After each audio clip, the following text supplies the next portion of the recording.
But Siku एक तरफ तो लाहौर का मिडल ऑर्डर एक अजीब ही गरीब एटीट्यूड के साथ खेल रहा था। आई मीन वो ऐसे खेल रहे थे कि एक टाइम पर तो मुझे तरस आना शुरू हो गया था इस्लामाबाद यूनाइटेड के बॉलर्स पर, बहुत मार रहे थे। लेकिन उसके साथ साथ काफ़ी किरदार था फील्डिंग का भी इस्लामाबाद की, जो अब तक काफ़ी अच्छी नज़र आई थी। बट अगर आप इतने अच्छे बल्लेबाजों के 2-2 3-3 कैच छोड़ देते हैं तो फिर तो you asking for punishment.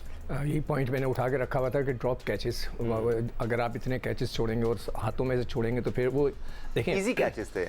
5 over मैंने बोला हुआ है, फर्स्ट हाफ 5 ओवर का, आखिरी हाफ 5 ओवर का। आपने पहले ही 5 ओवर में 2 कैच छोड़ दिए थे, वो भी फ़कर के छोड़ दिया और आप मतलब हाथों में से छोड़ दिए, तो फिर उसका कोई इलाज नहीं है। नंबर 1। नंबर 2, मैं बार बार अच्छा जो चेंजेस की बात हो रही है ना, तो उसके अंदर जो चेंज हुआ है साद मसूद, उसका कोई मुझे वो कंट्रीब्यूशन नज़र नहीं आया। हसन नवाज, उसका भी कोई कंट्रीब्यूट करने भी नहीं दिया गया भाई, उसको उस तरह यूज़ ही नहीं किया गया जिस तरह करना चाहिए तरीके से। अब हैदर अली को मैं वही लिख कर लाया हूँ कि हैदर अली आज़म को ऊपर भेजने की क्या ज़रूरत थी। मैं पहले भी कह चुका हूँ कि आज़म जो है थोड़े रन्स के लिए बेहतर होता है, मगर मुझे बहुत रस्टी लग रहे हैं। लगता है कि उन्होंने क्रिकेट नहीं खेली, इतनी उनकी फिटनेस, उनके पैर ही मूव नहीं कर रहे, बहुत ही मतलब है कि वो मुझे इतने 100% फिट नज़र नहीं आ रहे। तो उनको नहीं भेजना चाहिए था, हैदर को ऊपर भेजना चाहिए था। ये कह कर हम थक चुके हैं पहले भी।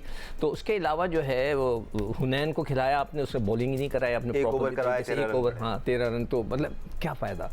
तो उनका मुझे इन चीज़ों का बिल्कुल मेरे समझ से बाहर है। और जो उन्होंने देखें, जब भी कभी चेंजेस करते हैं ना 4 या 5, खैर जो मैंने लड़कों के नाम लिए वो इतने बड़े इंपॉर्टेंट नहीं है, मतलब एक अरशद भी था उसमें कोई जो फास्ट बॉलर था, Salman Arshad.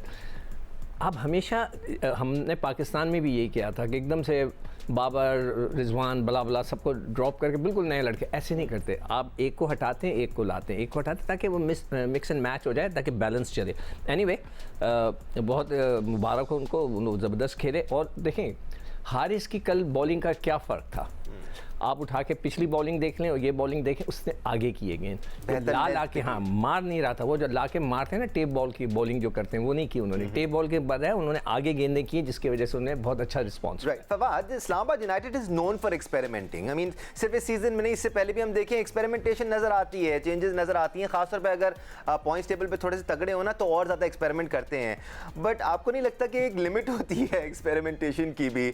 Even when you are dominating, even when you are doing well, आपको अपनी कोर टीम को सेम रखना होता है, छोटी मोटी चेंजेस करनी होती हैं ताकि आप बेंच स्ट्रेंथ को भी आजमाते रहें, लेकिन आपकी पोजीशन ज़्यादा इफेक्ट ना हो। आपको लगता है इस शिकस्त से थोड़ा सा शेक होगी इस्लामाबाद यूनाइटेड की टीम, बट या फिर इतने तगड़े हैं कि they will come back stronger?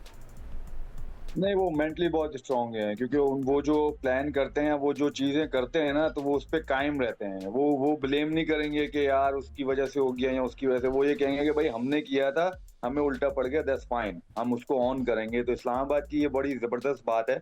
और आपने कहा कि वो चेंजेस करते रहते हैं, चाहे वो अगर वो नहीं भी जीत रहे होते हैं या कुछ भी होता है, तो वो लोग चेंजेस करते हैं, और वो ऐसी ही चेंजेस करते हैं कि सरप्राइज करते हैं दूसरों को कि यार ये क्या कर दी है मींस के। तो वो ये चीजें वो करते रहेंगे, 1-2 मैचों में और करेंगे, फिर वो जब 9वां 10वां आएगा ना, फिर वो एक रिदम से चलना शुरू हो जाए, फिर उसमें चेंजेस नहीं करेंगे। फिर उनको ये होगा कि भाई हाँ ठीक है, क्योंकि उनका ये फंडा होता है कि वो ये लोग ये भी सोचते हैं कि यार सबको चांस भी दे दें। लेकिन ये होता है कि जब आपकी टीम अच्छी कर रही होती है ना, तो फिर मींस ये होता है कि जो फॉर्म में बैट्समैन होते हैं या बॉलर्स होते हैं, तो वो चांस नहीं देते जो भी आप जिसको खिलाते हो। अब आपने जिसको भी खिलाया उसको चांस तो मिला नहीं बैटिंग का, तो फिर उनके साथ भी थोड़ी सी नाइंसाफी हुई कि यार बगैर चांस मिले वो बेचारे भारी भी हो गए। फिर इनको खिलाया क्यों, फिर उनको बिठाया क्यों? पहले खिलाना फिर गलत था, फिर अब बिठाना गलत है। तो ये बहुत सारे सवालात आते हैं, लेकिन वो इन चीजों से नहीं डरते और इसलिए वो कामयाब भी होते हैं। और अगर वो इस चीज को लूज भी कर जाते हैं तो वो इस चीज को ऑन करते हैं, वो कभी किसी पे डालते नहीं है। तो ये सबसे अच्छी बात है इस्लामाबाद की। राशिद भाई, फ्रेंचाइज के फैसले होते हैं। I mean there isn't too much we can say about it, but at the same time Saad Masood हो या फिर जो और दीगर नए प्लेयर्स हैं, उनको हम देखें तो किसी भी नए बच्चे के साथ पीएसएल में उस हद तक इंसाफ होता नहीं है। अगर हम पड़ोस मुल्क में चले जाएं तो आप देखें जो ओपनिंग बैट्समैन है वो ओपनिंग नंबर पे खेल रहा है, जो 3 नंबर का बैट्समैन है वो 3 नंबर पे खेल रहा है, फिर चाहे उसकी उम्र जो भी हो। तो अगर आपने खिलाना है तो ये इंसाफ करना ज़रूरी है।